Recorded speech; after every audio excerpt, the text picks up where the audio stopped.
माझ्याकडून चूक झालेली आहे.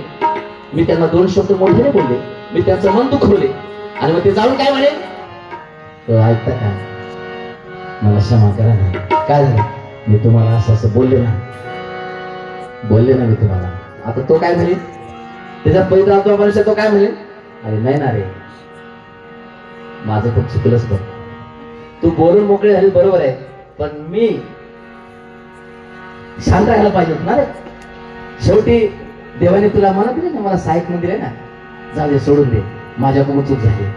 एकमेकांमध्ये समेट करून घेणं हे देवाच्या आत्म्याचं काम आहे.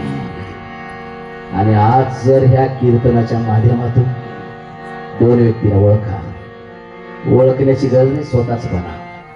पहिली गोष्ट, नम्र असा बना की हमेशा दुसऱ्यांच्या मदतीला उभं राहा आणि दुसऱ्यांच्या मदतीसाठी उभा राहणारा व्यक्ती.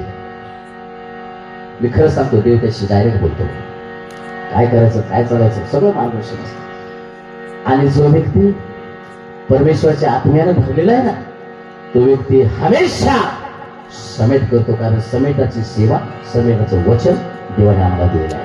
बोला ख्रिस्त महाराज की जय. म्हणून प्रभू प्रभू तो म्हणून सेवटी,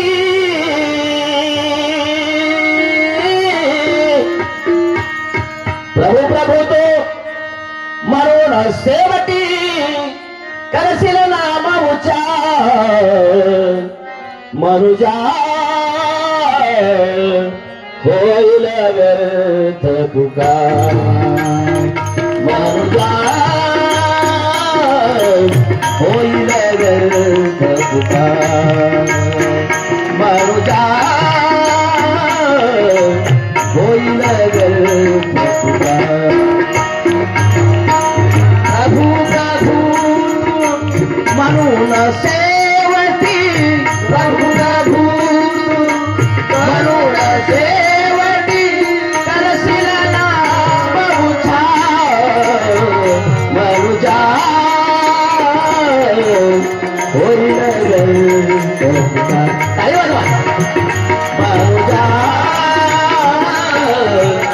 होईल व्यर्थ पुकार, मनुजा